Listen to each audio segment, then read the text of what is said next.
జీవించిన విధానాన్ని సువార్తగా ప్రకటించాడు, ఆయన మరణాన్ని సువార్తగా ప్రకటించాడు.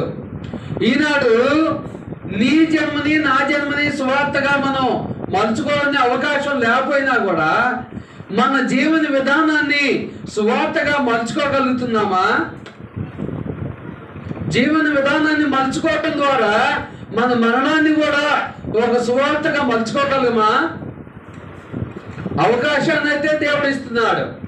దాన్ని సద్వినియోగం చేసుకోవటమా దుర్వినియోగం చేసుకోవటం అనేది మన చేతిలోనే ఉంది. అలా మలుచుకోవాలని దేవుడైతే అవకాశం ఇస్తున్నాడు.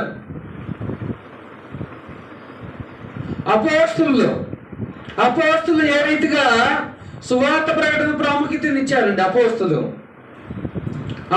ఏ రీతిగా ప్రాముఖ్యతనిచ్చారు?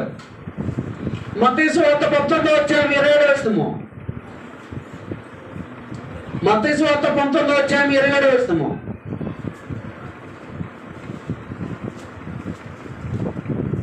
మత్తయి సువార్త 19వ అధ్యాయం 27వ వచనము.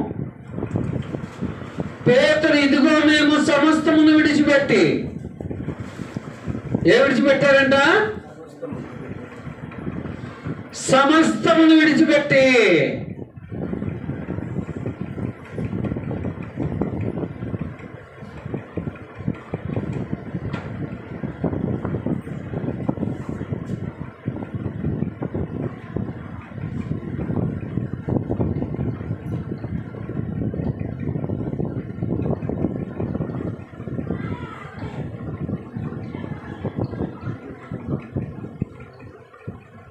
ఈ సమస్తంలో ఏమున్నాయి? సమస్తంలో ఏమున్నాయండి?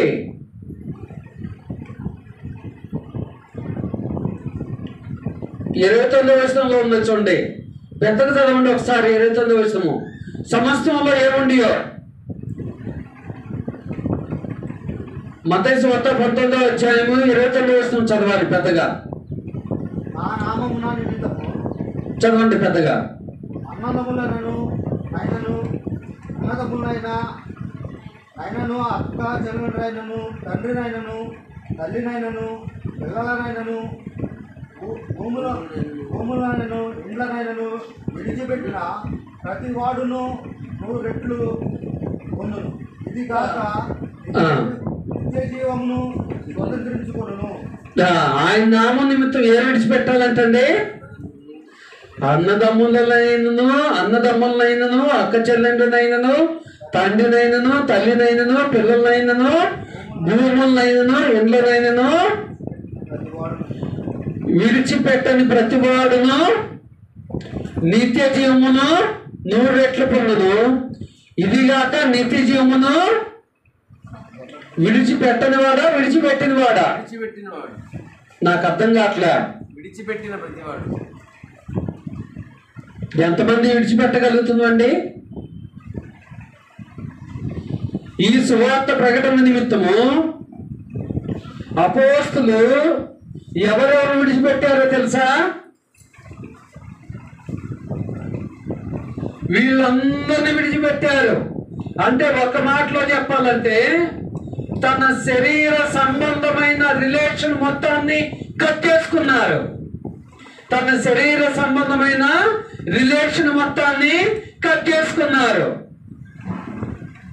ఎప్పుడు 24 గంటలు 1 గంట కాదు, 128 గంటలు 1 గంట కాదు, 8,928 గంటల్లో 1 గంట కాదు, అనుక్షణము. ఎప్పుడండి? అనుక్షణము. క్రీస్తు నన్ను బాప్తిని తీసుకున్న ప్రియ సహోదరి సహోదరుడా,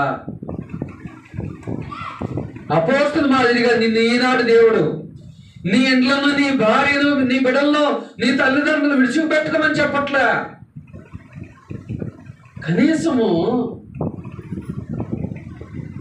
కొద్ది నిమిషాలైన రోజులో వాళ్ళ అవసరతలో వారిని నిర్లక్ష్య పెట్టి ఎవరైతే సువార్త కొరకు ఎదురు చూస్తున్నారో వారి వద్దకు వెళ్ళి సువార్త ప్రకటించగలుగుతున్నావా? అపోస్తలులను మనం అపోస్తల స్థానంలో ఈనాడు నిన్ను నన్ను పెట్టుకుంటే ఒక్క పైసా కానీ బతికి వస్తాం మనం. ఏ అపోస్తలకు ఉన్నటువంటి కొమ్ములేంటి, మనకు లేని కొమ్ములేంటి? అపోస్తలకు దేవుడు ఇచ్చినటువంటి వస్తువులు ఏంటి, మనకి ఇచ్చిన వస్తువులు ఏంటి? వాళ్ళకు ఒక్కొక్కరికి ఒక్కో ఫ్లైట్ ఇచ్చాడా? ఒక్కొక్కరికి ఒక్కో కారు ఇచ్చాడా? ఒక్కొక్కరికి మనలాగా సూట్లు ఇచ్చాడా? విలువైన వస్త్రాలు ఇచ్చాడా? వాళ్ళకంటే 100 కాదు 1000% మెరుగైన స్థితిలో ఈనాడు భూమి మీద నువ్వు నేను జీవిస్తున్నామా లేదా? 2 చేతులతో సంపాదిస్తున్నామా లేదా? మరి కనీసము వాళ్ళలో 1% అయినా సువార్త ప్రకటించగలుగుతున్నామా? వారంలో 1% అయినా వాళ్ళతో మనల్ని పోల్చుకుంటే 1% అయినా సువార్త ప్రకటించగలుగుతున్నామా? వాళ్ళకంటే మెరుగైన సమాజంలో మనం ఉంటున్నాము, మెరుగైన స్థితులను మనం పొందుకుంటున్నాము, మెరుగైన వస్తువులను పొందుకుంటున్నాము. లోపం ఎక్కడుంది? ప్రోత్సహించే దేవుల్లో ఉందా? ప్రోత్సహించే సేవకుడిలో ఉందా? ప్రోత్సహింపబడే మనలో ఉందా?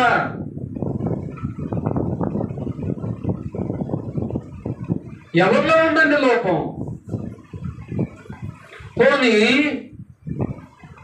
భూమి మీద మీకు ఆశీర్వాదాలు అవసరం అనుకుంటున్నారా? ఎందుకంటే సువార్త ప్రకటించవలసినటువంటి భారము నా మీద మోపబడి ఉన్నదని పౌలు గారు చెప్తున్నాడు కదా. అయ్యో నేను సువార్త ప్రకటించబోతే నాకు శ్రమ అంటున్నాడు. సువార్త ప్రకటించబోతే భూమి మీద ఆశీర్వాదాలు మాత్రమే కాదు, పరలోకాన్ని కూడా నువ్వు పొందుకోలేవు ప్రియ సహోదరి సహోదరుడా. కాబట్టి ఆలోచన చేసుకో. సువార్త ప్రకటించే విషయంలో మరోసారి చదువుకుందాం. నా నామం నిమిత్తము అన్నదమ్ములనైనను, అక్క చెల్లెండనైనను, తండ్రినైనను, తల్లినైనను, పిల్లలనైనను, భూములనైనను, ఎండ్లనైనను విడిచిపెట్టిన ప్రతి వాడును 100 రెట్లు పొందును. ఎక్కడ? భూమి మీద 100 రెట్లు పొందును. ఇది కాక నిత్య జీవమును స్వతంత్రించుకొనును. ఈ లేఖనం ప్రకారం నాదో ప్రశ్న మీ అందరికీ. మీ అందరూ కూడా, మనందరం కూడా నిత్య జీవాన్ని స్వతంత్రించుకోవాలంటే మనం కూడా అపోస్తలుల మాదిరిగానే వీళ్ళందరినీ విడిచిపెట్టాలా అవసరం లేదా? ఏమండి, మరి విడిచిపెట్టగలుగుతున్నామా?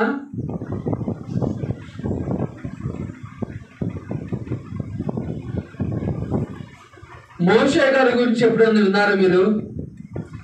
మోషే గారు ఇజ్రాయెల్ నడిపించేటప్పుడు ఏం చేశాడో తెలుసా? తన భార్యను, తన 2 కుమారులను తన మామ వద్ద విడిచిపెట్టి వెళ్ళాడు. ఎన్ని సంవత్సరాలు విడిచిపెట్టాడో తెలుసా? ఎన్ని సంవత్సరాలు ఆ యొక్క ఐగుప్తు బానిసత్వం నుండి ఇజ్రాయెల్ బయట తెచ్చాడండి మోషే.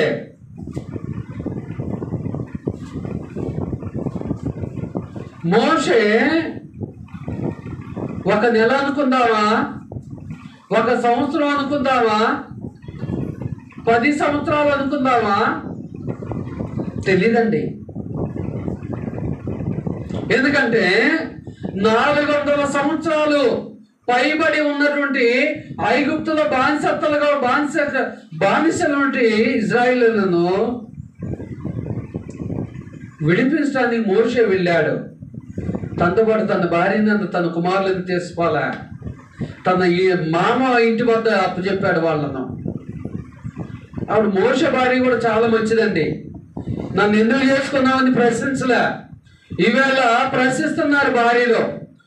పోషించలేనోడివి, మరి దేవుని వాక్యాన్ని ప్రకటిస్తానని అనుకున్నవాడివి, నీకు కుటుంబం ఎందుకని ప్రశ్నిస్తున్నారు. అది సేవకుడు బాధ్యత. కానీ చాలా మంది పురుషుల్ని, స్త్రీలు వెనకలాడుతూ ఉన్నారు. పాపం మోషే భార్యకు అలాంటి గుణం లేదు, మంచి గుణం ఉంది. కాబట్టి మోషే గారు అంత బాధ్యతగా దేవుని పని జరిగించాడు. మోషే గారు మాత్రమే కాదు, అపోస్తుల భార్యల బిడ్డలు కూడా, నానా మరి నువ్వు నాకు అందుబాటులో ఉండలేదని నన్ను అడగలే. ఈవేళ చాలా మంది మరలా సువార్త ప్రకటించాల్సిన బాధ్యతను, సత్యాన్ని ఎరిగినట్టు మన మీద దేవుడు పెడితే, అసత్యంలో ఉన్న వాళ్ళు ఆ బాధ్యతను తూచా తప్పకుండా పాటిస్తున్నారు.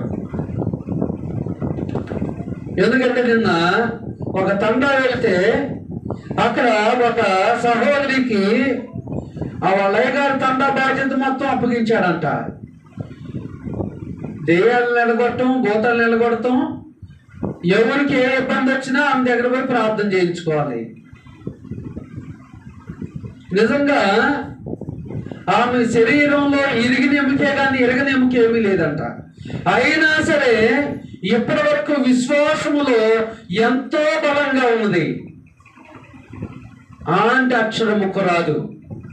మరి వాళ్ళతో పోల్చుకుంటే ఈనాడు దేవుడు నీకు మంచి ఉద్యోగం చేసే జ్ఞానాన్ని ఇచ్చాడు దేవుడు. కనీసం నీ ఇంట్లో ఉండేవాళ్ళకన్నా స్వార్థ చెప్పగలుగుతున్నావా? నాకు తెలిసి సుమారుగా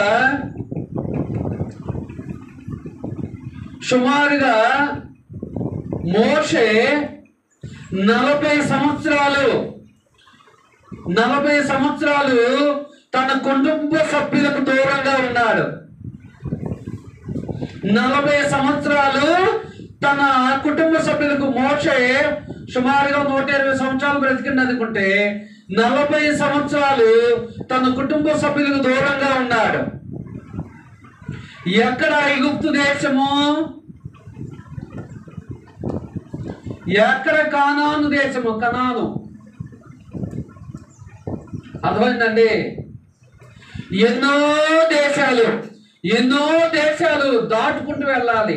మధ్యలో ఎన్నో మహాసముద్రాలు, ఎర్ర సముద్రం అని, ఆ తర్వాత యోర్దాను, ఆ తర్వాత రకరకాల సముద్రాలు, ఎందరో రాజులను దాటుకుంటూ వెళ్ళాలి. రాజ్యాలను వీళ్ళు పంపిస్తారా అంటే వీళ్ళు అడ్డుకుంటారు. మా రాజ్యం గుండా మీరు ఓటమైందని.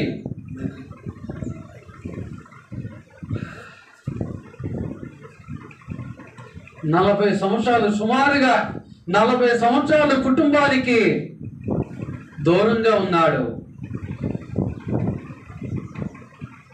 ఆయన ఉప్పు కారం తిన్నాడు. ఆయనకి ఎమోషన్స్ ఉంటాయి, మనకుండట్టే. మరి 40 సంవత్సరాలు కాదు కానీ 4 గంటలే నేను కోరుకుంటున్నా. 4 గంటలు మనం కుటుంబానికి దూరంగా ఉండి సువార్త ప్రకటించగలుగుతున్నామా? వారంలో 165 గంటలు ఉంటున్నాయి వారానికి. వారంలో 4 గంటలు నువ్వు భార్యకు బిడ్డలకు అందుబాటులో లేకుండా ఈ భూమి మీద ఉద్యోగానికి పోతే డబుల్ డ్యూటీ చేసినప్పుడు ఫోన్ రాదు భార్య నుంచి. ఊరికి వెళ్తే ఏదన్నా పని మీద ఊరికి వెళ్తే ఫోన్ రాదు భార్య నుంచి. సువార్త ప్రకటనకు వెళ్తేనే ఫోన్ వస్తుంది భార్య నుంచి. దేవుని పని మీద చర్చి దగ్గరకు వస్తేనే ఫోన్లు వస్తాయి. ఎంతసేపు ఉంటావు, ఎంత టైం వెళ్ళింది నువ్వు వెళ్ళని. మళ్ళా మనం ఆత్మ సంబంధంగా ఎదిగిన వాళ్ళమే, మనం కూడా బాప్తిజం తీసుకున్న వాళ్ళమే. ఎక్కడొస్తుందండి తేడా? నిజంగా ఒకసారి మోషే గారి జీవిత చరిత్ర మీకు ఎప్పుడైనా ఖాళీ ఉన్నప్పుడు చదవండి. ఆయన ఇశ్రాయేలులను ఐగుప్తు బానిసత్వం నుండి బయటికి తీసుకొచ్చిన తర్వాత జరిగిన చరిత్ర మొత్తం కూడా వాళ్ళ మామ చెప్తా ఉంటాడు. ఆ సంఘటన గురించి తను ఎన్ని కష్టాలు పడ్డది, ఎన్ని బాధలు పడ్డది. మళ్ళా తన మామ తీసుకొచ్చి ఆయనకు అప్పచెప్తాడు. తన భార్యను తన బిడ్డలను అప్పచెప్తాడంటే దానికి అర్థమైంది అంటే ఆయన అప్పటి వరకు వాళ్ళు విడిచిపెట్టాడని అని అర్థం. ఏమండి?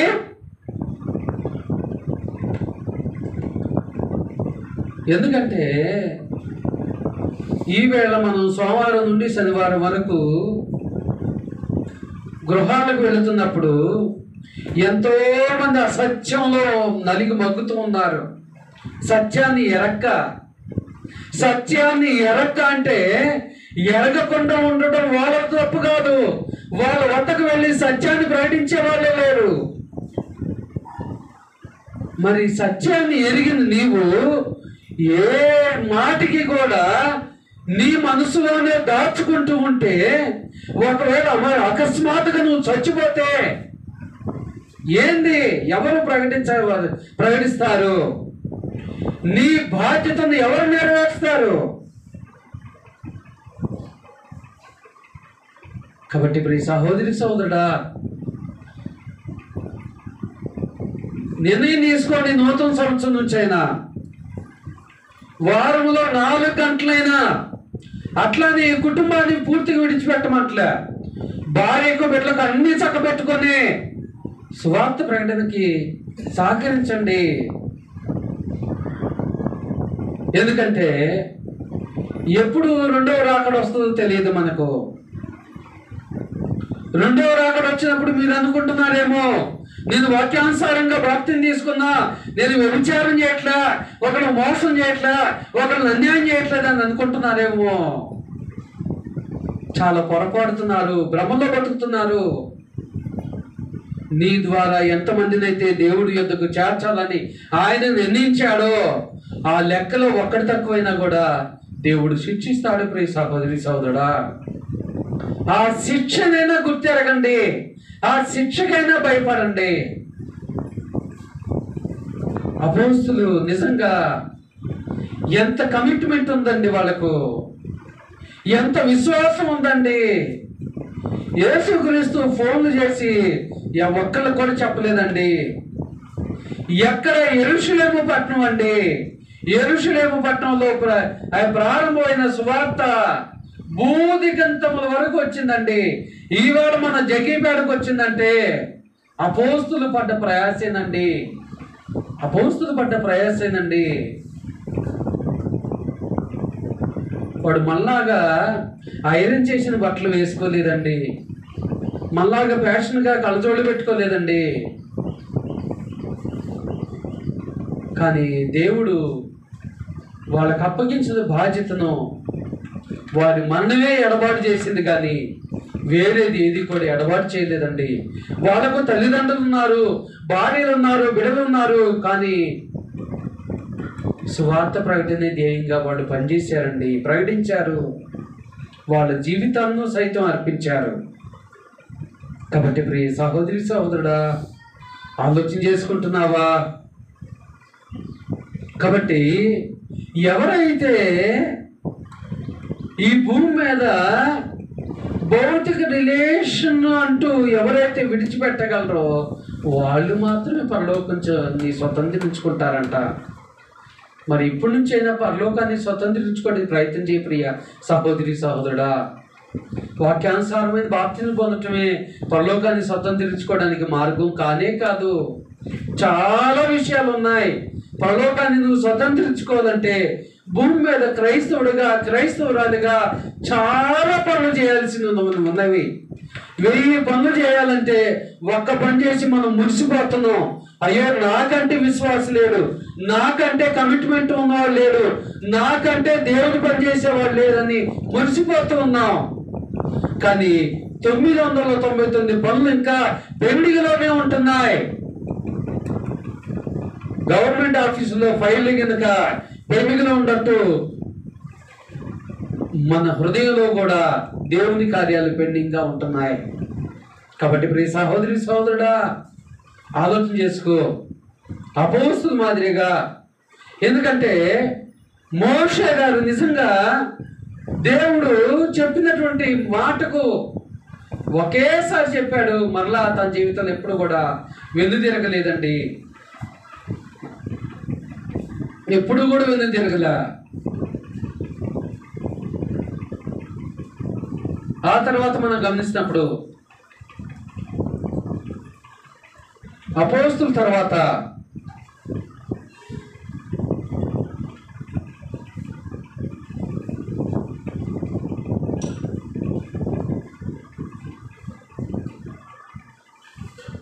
అపోస్తుల తర్వాత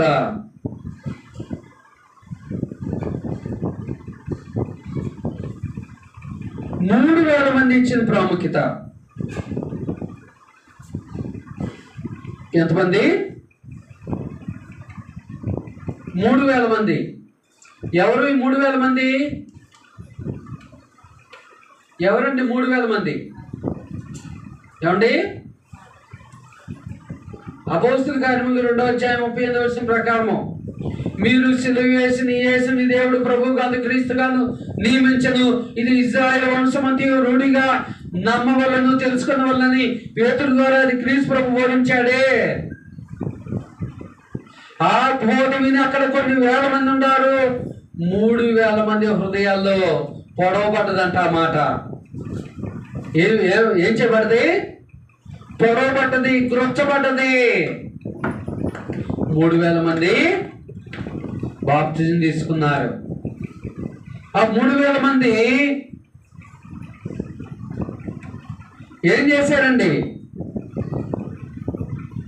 3,000 మంది సువార్త ప్రకటనకి ఎంత ప్రాముఖ్యత ఇచ్చారు?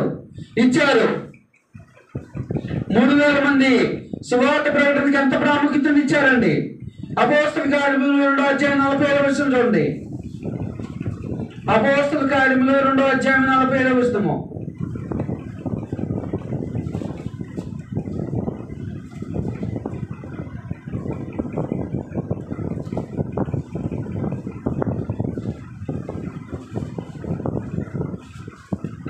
ఇదిగాక వారు తమ చర స్థిరాస్తులను నమ్మి, ఏంటంటే వినబడుతుందా మన చెవులకు?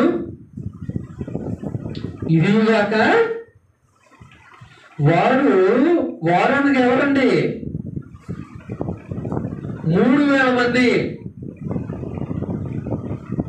బ్రదరు, నేను మంది మధ్య బాప్తిని తీసుకుంది, ఎంతలోకి నన్ను ఆత్మ సంబంధం బలపడేమంటే అట్ట, వేరే వాళ్ళ వద్ద స్వార్థ ప్రకటించమంటే అట్ట నేను నేర్చుకోవాలిగా ముందంటాం మనం. అయితే వాళ్ళైతే ఏం చేశారో తెలుసా? వాళ్ళైతే ఆదిమ క్రైస్తవులు అయితే ఏం చేశారో తెలుసండి? ఇది కాక వారు తమ చర స్థిరాస్తులను నమ్మి అందరికీ వారి అక్కర కొలను పంచిపెట్టిరి.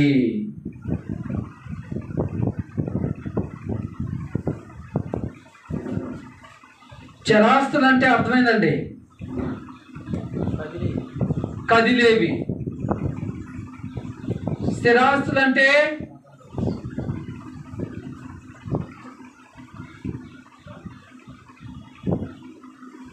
అంటే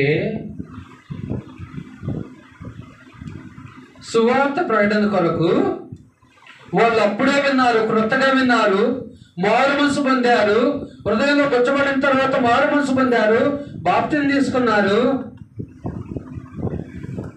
వారు తమ చర స్థిరాస్తులు నమ్మారు. కదిలేవి, కదలివి అంటే తమ తాతల నుంచి వచ్చినవి, తండ్రుల నుంచి వచ్చినవి మొత్తం కూడా అమ్మేశారు. అమ్మటం దేవుడెరుగు. ఇప్పుడు మనం అమ్మటం దేవుడెరుగు. సువార్త ప్రకటన సమయంలో వచ్చే లాభాన్ని మనము నిర్లక్ష్యం చేయగలుగుతున్నామా? ఏమండి? సువార్త ప్రకటనకు వెళ్ళే సమయంలో వచ్చే లాభాన్ని నిర్లక్ష్యం చేసుకోగలుగుతున్నామా? ఈ లేఖనాలన్నీ గుర్తుంటలేదా మనకు ఇంటికి వెళ్ళిన తర్వాత? నిజంగా నాతో సహా మనం అందరం కూడా సున్నం కొట్టిన సమాధి మాదిరిగా ఉందామండి. సున్నం కొట్టిన సమాధి ఎట్లా ఉంటుందండి? పైకి చాలా నీట్గా ఉంటుందండి, లోన చూస్తే మొత్తం కుళ్ళేనండి. మనందరం కూడా అటువంటి స్వభావం గల వాళ్ళమేనండి.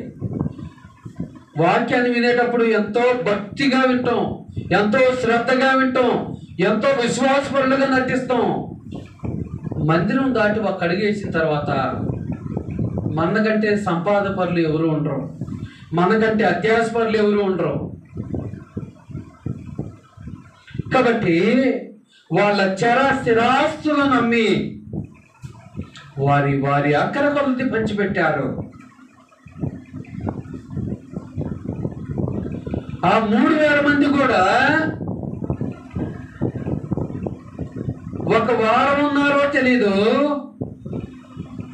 ఒక నెల ఉన్నారో తెలీదు, ఒక సంవత్సరం ఉన్నారో తెలీదు, ఓ 10 సంవత్సరాలు ఉన్నారో తెలియదు, కానీ ఇన్ని సంవత్సరాలు యెరూషలేములో ఉండి, ఎక్కడ? యెరూషలేములో ఉండి దేవుని వాక్యాన్ని నేర్చుకున్నారు. యెరూషలేములో ఉండి వ్యాపారాన్ని చేయలే, అబ్బో ఇక్కడ మంచి బాగా శాలరీ ఇస్తారని వ్యాపారాన్ని చేయలే, ఉద్యోగాన్ని చేయలే. ఏం చేశారండి? వాక్యాన్ని నేర్చుకున్నారంట.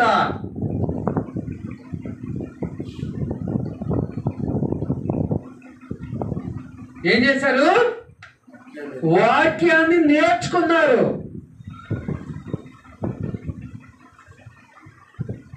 మరి నేర్చుకోవటానికి నువ్వు వారానికి 1 గంట అయిన సమయాన్ని కేటాయించగలుగుతున్నావా? వారానికి 1 గంట అయిన సమయాన్ని కేటాయించగలుగుతున్నావా? సంఘ కార్యక్రమాలను సద్వినియోగం చేసుకోగలుగుతున్నావా? చేసుకోగలుగుతున్నామండి? ఎందుకని? పొల్లిపోతుంది ఆ జ్ఞానం, మనకు దేవుని జ్ఞానం మన మనసులో ఉండట్లేదా ఇక? ఎందుకంటే కేవలము వాక్యాన్ని నేర్చుకుంటే మన పిల్లోడికి కాలేజీలో ఫీజు కట్టవలమా అని ఒక భార్య ఒక భర్తను అడుగుతుంది. నువ్వు వాక్యాన్ని నేర్చుకుంటే ఏం ప్రయోజనం? ఏం డబ్బులు వస్తాయి నీకు వాక్యాన్ని నేర్చుకోవడం వల్ల అని ఒక భార్య ఒక భర్తను అడుగుతుంది.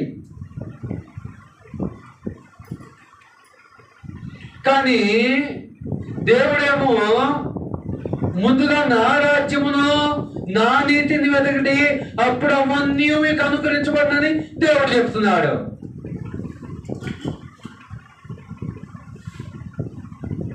మనకంటే ముందున్న వాళ్ళందరూ ఏం వెతికారండి? ఆయన రాజ్యాన్ని, ఆయన నీతిని వెతికారు. కాబట్టి ప్రియ సహోదరి సోదరులారా, మనం మాట్లాడే మాటలకు, మనం చేసే పనులకు ఏమన్నా కలుస్తుందా? సిగ్గవుతుందా? ఎప్పుడైనా ఆలోచన చేశారా? ఎప్పుడైనా ఆలోచన చేశారా?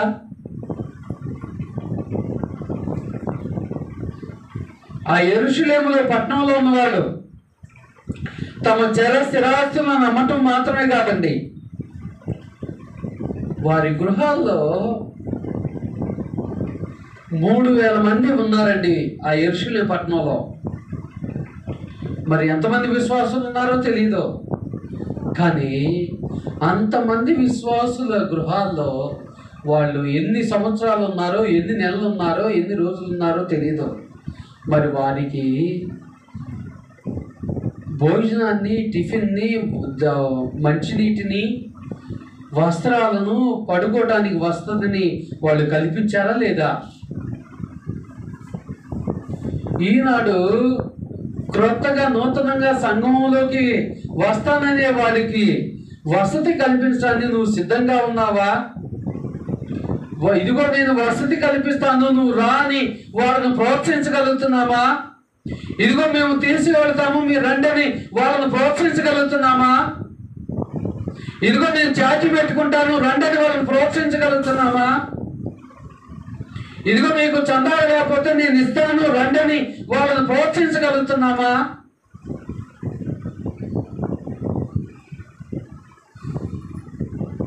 కనీసం వాళ్ళు ఒక 100% చేస్తే, నేను కోరుకునేది 1% నుంచే మీ వద్ద నుండి. ఆనాడు విశ్వాసులు 100% చేస్తే, ఈనాడు 1% నేను కోరుకునేది.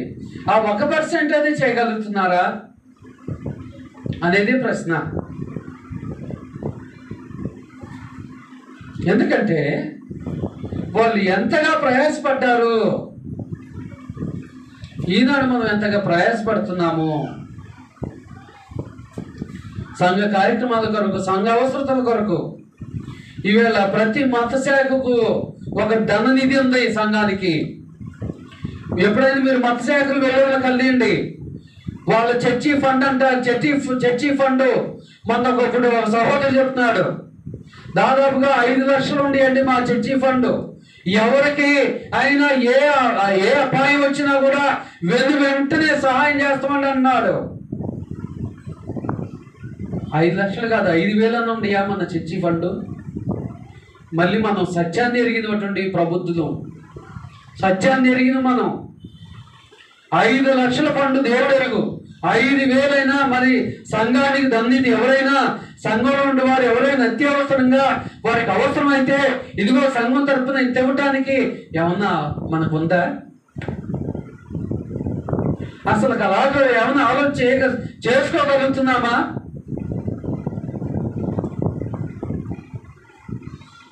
$5,000 దేవుడెరుగు సత్క్రియలకు ఇవ్వగలుగుతున్నామా?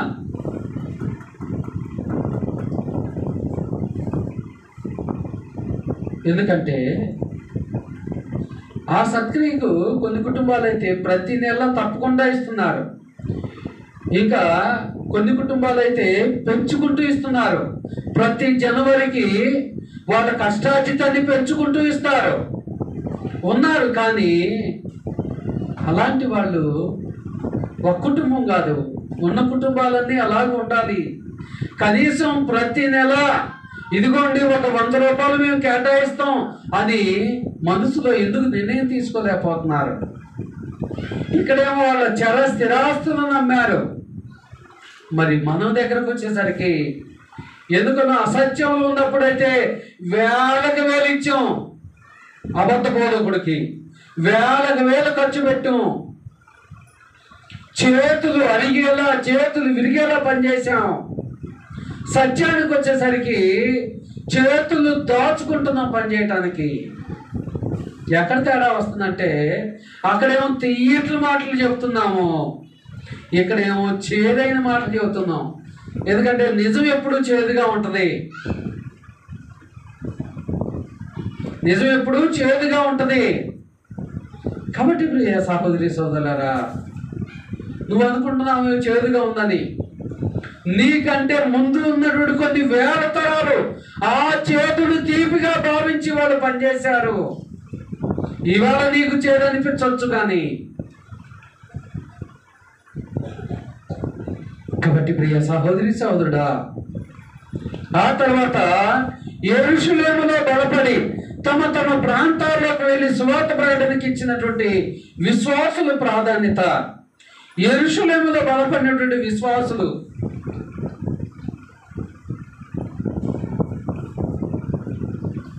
బలపడిన విశ్వాసులు ఇచ్చిన ప్రాధాన్యత.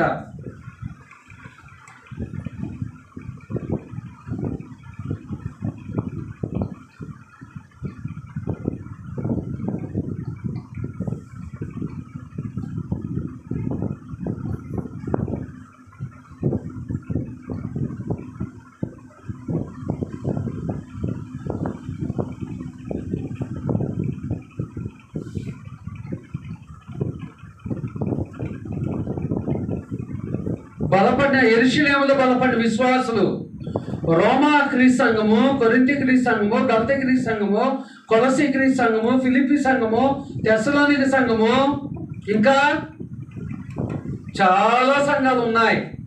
ఇవన్నీ ఎట్లా ఏర్పడ్డాయండి? ఇవన్నీ ఎట్లా ఏర్పడ్డాయి?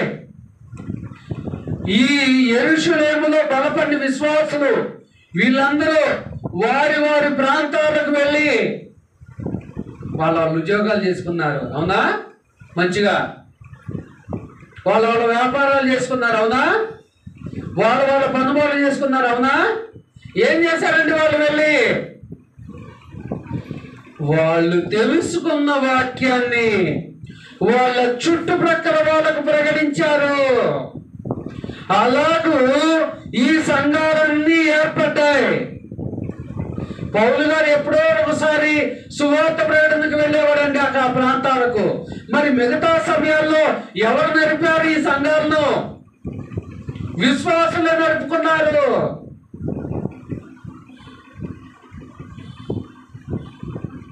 ఇవాళ సువార్థికుడు అన్నీ చేసుకోవాలి, విశ్వాసులు విఐపి లాగా వస్తారు. కాబట్టి ఎంతవరకు సమంజసం అండి? బలపడిన విశ్వాసులు ఈనాడు మనం కూడా బలపడుతున్నాం, ఆత్మ సంబంధంగా బలపడుతున్నాం. మనకు కూడా తెలుసు దేవుని పని చేయకపోతే దేవుడు మనకు శాపాలను ఇస్తాడు అని తెలుసు. కానీ వచ్చే రాబడి మనలను వెనక్కి లాగుతా ఉంది. రాబడి మన కళ్ళకు ఏం చూపిస్తా ఉన్నాడంటే రమ్యాన్ని చూపిస్తా ఉన్నాడు అపవాదిగాడు. అవరు చూపించినట్టు మీరు ఈ తోట మధ్యలోటి చెట్ల ఫలాన్ని తింటే దేవదూతల వల్లే మీరు వెలుగొందుదురు అన్నాడే. అన్నారా లేదా? మీరు చావనే చావరు అన్నాడే. అది కూడా ఇప్పుడు మన కళ్ళెదుట. అప్పుడన్నా ఆ ఒక్క సందర్భంలోనే అపవాదిగాడు ఆవుని శోధించాడు, ఆవుని మోసం చేశాడు. ఈనాడు మనల్ని ప్రతి సందర్భంలో మోసం చేస్తూనే ఉన్నాడు. ప్రతి సందర్భంలో మోసం చేస్తూనే ఉన్నాడు, మోసపోతూనే ఉన్నాం. మన సహోదరు చెప్తున్నాడు, బ్రదరు నేను అనుకుంటాను వచ్చే వారం నుంచి ఖచ్చితంగా వాక్యాన్ని ప్రకటించాలి, సంఘం కొరకు పని చేయాలనుకుంటా, కానీ మళ్ళీ ఏందో ఆదివారం వాక్యం విన్నప్పుడే ఉంటుందండి. వాక్యం విని బయటికి పోయిన తర్వాత మళ్ళీ ఆ పని చేసుకోవాలి, ఈ పని చేసుకోవాలి, మంచిగా సంపాదించుకోవాలి అనే ఆలోచనలోనే పడిపోతున్నానండి అని చెప్తా ఉన్నాడు.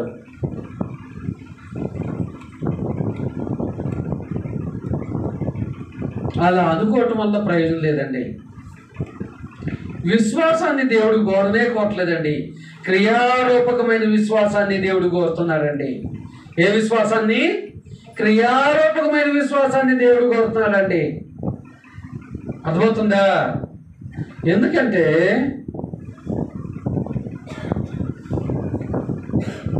ఒక్కసారి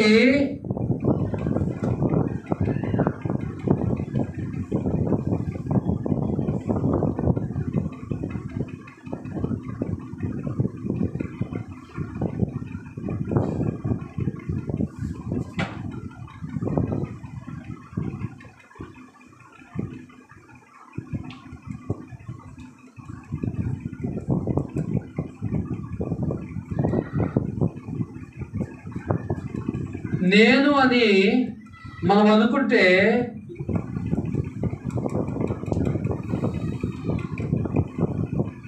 నువ్వు సత్యాన్ని గ్రహించావు. మరి నీ తల్లిదండ్రులు ఉన్నారు, నీ స్నేహితులు ఉన్నారు, బంధువులు ఉన్నారు, నువ్వు చేసే జాబ్ వద్ద తోటి ఉద్యోగులు ఉన్నారు, నీ ఇంటి ప్రక్కన వాళ్ళు ఉన్నారు, అవునా? మీ వీధిలో ఉన్న వాళ్ళు ఉన్నారు, మీ సొంత గ్రామంలో ఉన్న వాళ్ళు ఉన్నారు, నువ్వు పెరిగిన చోట ఉన్నారు. ఈ రీతిగా నువ్వు చదువుకున్నటువంటి చిన్ననాటి స్నేహితులు ఉన్నారు, నీ కాలేజీ స్నేహితులు ఉన్నారు. ఈ రీతిగా నువ్వు ఎంతమందికి నువ్వు సువార్త చేరవేయాలి? ఎంతమంది వద్దకు చేరవేస్తున్నావు?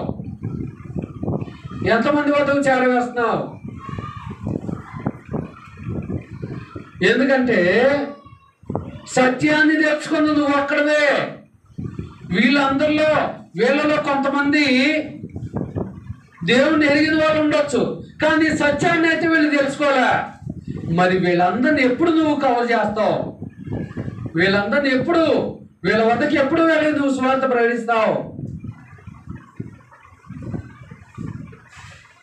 మొక్కుబడిగా ఆదివారం వచ్చి గంటన్నర సేపు ఒక అర్ధగంట వాక్యాన్ని విని మొక్కుబడిగా ఏదో కుదిరినప్పుడు సత్క్రియకి వస్తే సరిపోతుందా? మరి వీళ్ళందరి వద్దకు నువ్వు వాక్యాన్ని ప్రకటించాలంటే నువ్వు నేర్చుకోవాలి. నేర్చుకోవడానికి నువ్వు ఎంత సమయాన్ని కేటాయించగలుగుతున్నావు?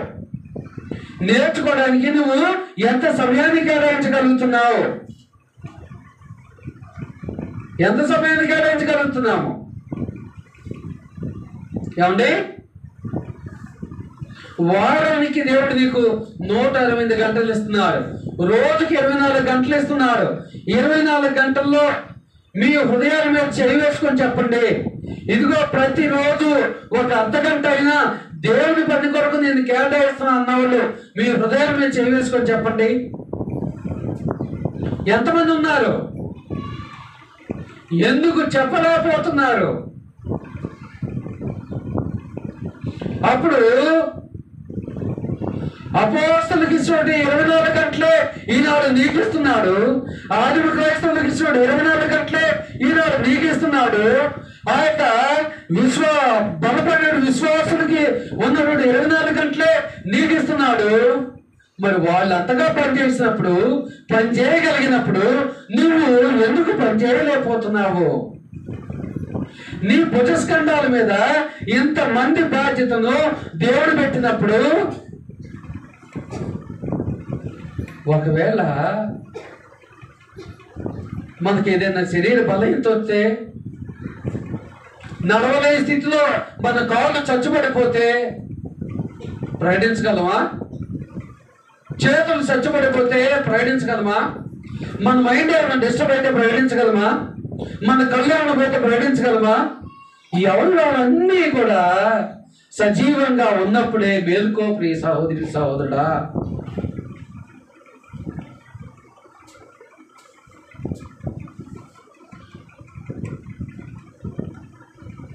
మేలుకో.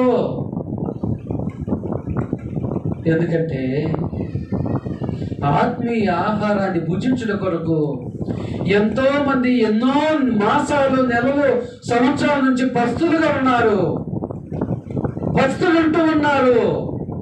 వాళ్ళ వద్దకు వెళ్ళి ఒక స్పూను తేనె లాంటి సత్యము వాక్యాన్ని వాళ్ళ చెవిలో వేయి, వాళ్ళ చెవి దగ్గరకు వెళ్ళి వినిపించు.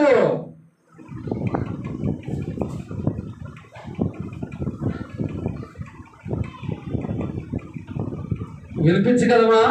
అవకాశం ఉందా? వినిపించే అవకాశం ఉందా? సమయం ఉందా మనకు? ఏమండి, సమయం ఉందా? ఎందుకంటే వాక్యాన్ని ప్రకటించే విషయంలో క్రీస్తు ప్రభు పరిపూర్ణంగా ప్రకటించాడు, అపోస్తులు పరిపూర్ణంగా ప్రకటించారు, ఆదిమ క్రైస్తవులు పరిపూర్ణంగా ప్రకటించారు.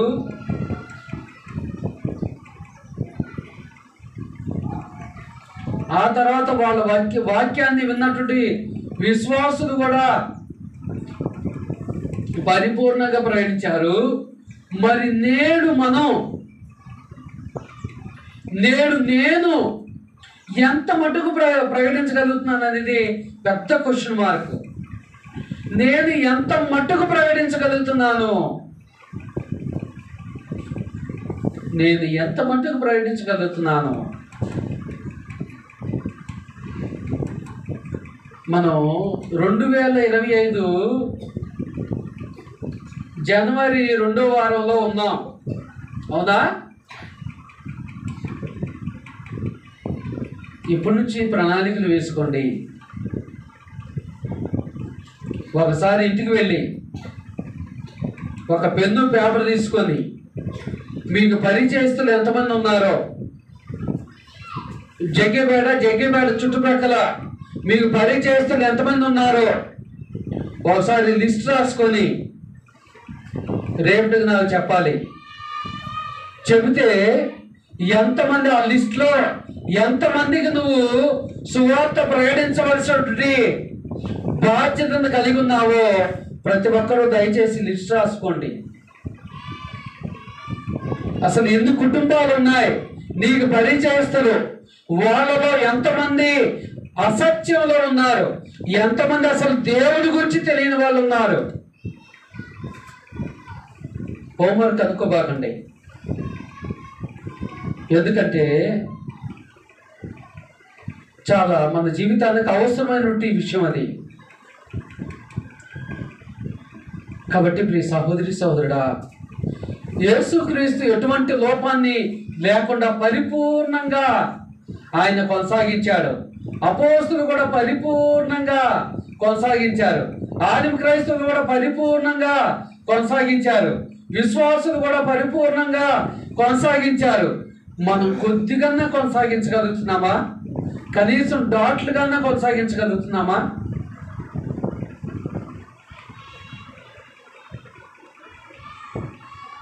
కాబట్టి సువార్త ప్రకటనకు తండ్రి ప్రాముఖ్యతనిచ్చాడు, క్రీస్తు ప్రభు ప్రాముఖ్యతనిచ్చాడు, పరిశుద్ధాత్ముడు కూడా ప్రాముఖ్యతనిచ్చాడు. పరిశుద్ధాత్ముడు ఎలాగ ప్రాముఖ్యతనిచ్చాడు? ఇప్పుడు వీళ్ళందరూ ప్రాముఖ్యతనిచ్చారని మనకు తెలియజేసింది ఎవరండి? రాయించింది ఎవరండి? పరిశుద్ధాత్ముడు. అవునా? పరిశుద్ధాత్ముడు ప్రాముఖ్యతనిచ్చాడు, అపోస్తులు ప్రాముఖ్యతనిచ్చారు, ఆదిమ క్రైస్తవులు ప్రాముఖ్యతనిచ్చారు, మొట్టమొదటి విశ్వాసులు ప్రాముఖ్యతనిచ్చారు. ఈనాడు నీవు నేను ప్రాముఖ్యతను ఇవ్వగలుగుతున్నామా? కాబట్టి ప్రియ సహోదరి సోదరులారా, ఒకసారి ఆలోచన చేసుకోవాలని, ఎప్పటి నుంచైనా సువార్త ప్రకటన చాలా ప్రాముఖ్యమైనది నీ జీవితానికి, నా జీవితానికి. ఎప్పటివరకు ప్రాముఖ్యతను ఇవ్వలేదు, ఎక్కడి నుంచైనా ప్రాముఖ్యతను ఇవ్వాలని మీ అందరికీ ప్రేమతో తెలియజేస్తూ ముగిస్తూ ఉన్నాను. శ్రద్ధగా ఓపికతో మీ అందరికీ ప్రభు పేట వందనాలు తెలియజేస్తున్నాను.